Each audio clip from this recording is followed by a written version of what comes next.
A defesa do ex-presidente Jair Bolsonaro solicitou ao Supremo Tribunal Federal a revogação da domiciliar e outras medidas cautelares impostas a ele. Janaína Camelo está de volta. O que alega a defesa, hein, Janaína? Ótima tarde a você. Ótima tarde para você também, Bruno.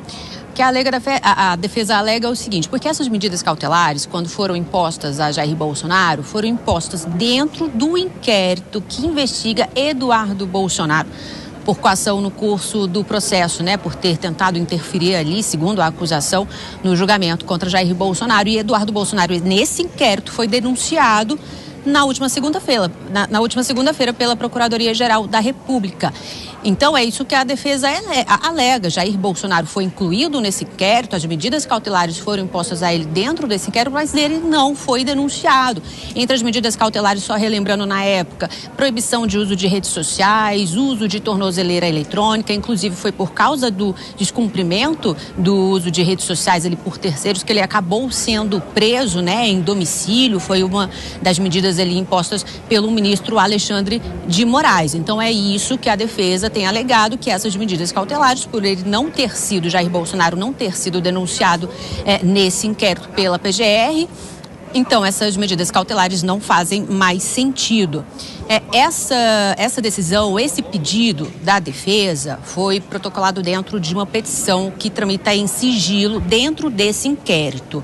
Tá, Bruno? Então, quem avisou sobre esse pedido da defesa para revogação das medidas cautelares foi um dos advogados, Jair Bolsonaro, e ele, inclusive, no X, ele publicou ali um post, que a gente tem até um trechinho ali, que ele justifica o seguinte: ele disse que foi protocolado ontem esse pedido, diz que com o oferecimento ali da denúncia de que Bolsonaro não foi acusado, então se esvazia a necessidade de qualquer medida cautelar, já que não há ação penal cuja tramitação e eventual condenação seriam supostamente protegidas pelas severas cautelares que foram impostas e que há semanas vem subtraindo-lhe a liberdade de ir e vir e de livre manifestação. E o advogado segue dizendo que não havendo mais como serem mantidas de forma legal, de sorte que a defesa aguarda então sua célere revogação.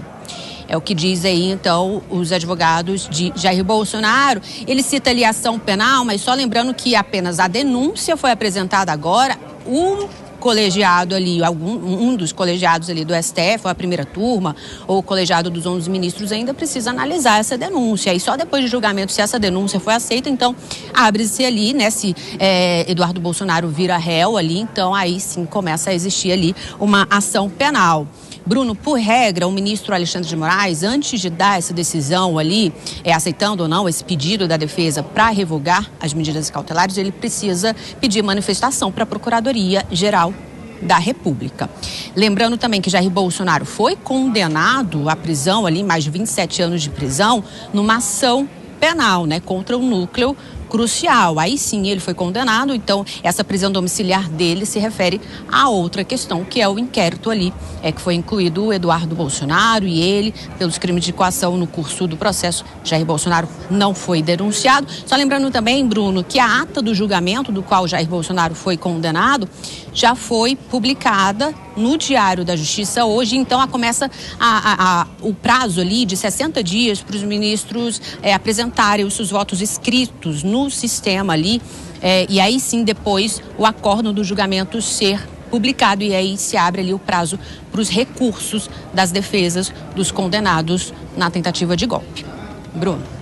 E se o ministro Alexandre de Moraes receber, então, ele também faz essa consulta que vem em até 5 dias, se é favorável ou não sobre retirar essa medida cautelar, já que ele não foi denunciado, ou seja, não vai se tornar réu em mais uma ação, mais um inquérito sobre essa tentativa de coação à justiça sobre Eduardo Bolsonaro, lá dos Estados Unidos. Janaína Camelo, obrigado pelas suas informações. A gente segue daqui.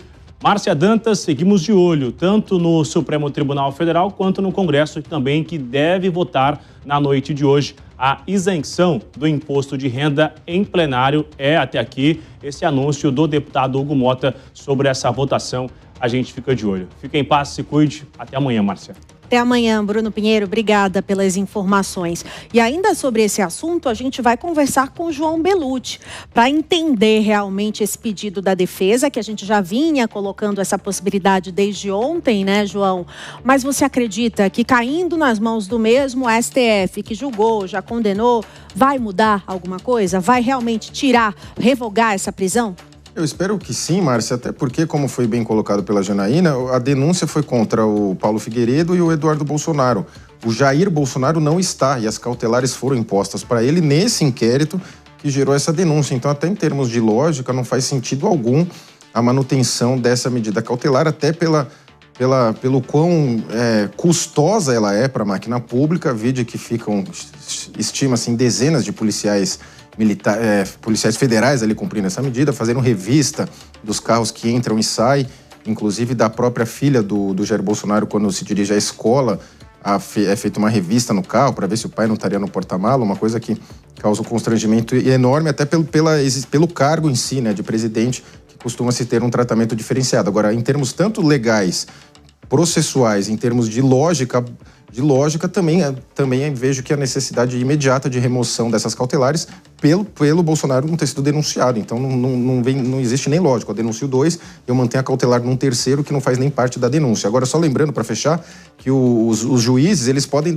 determinar novas diligências ou mesmo discordar da PGR na denúncia e falar, eu acho que tem que incluir o Bolsonaro, a PGR se manifesta, eu acho que tem que manter as cautelares independente disso, a PGR se manifesta. Então, há um caminho bem nebuloso e opaco, infelizmente, nesse sentido dessa denúncia agora desse novo inquérito. E, João, eu lembro que quando as cautelares foram impostas pelo Alexandre de Moraes, ele também acusou ali que Jair Bolsonaro também teria ali um papel fundamental, né, na tentativa de coagir o curso do processo, né, de não conseguir realmente continuar o processo porque ele teria feito live, porque ele teria se manifestado, enfim. O ministro fez vários ali pedidos, né,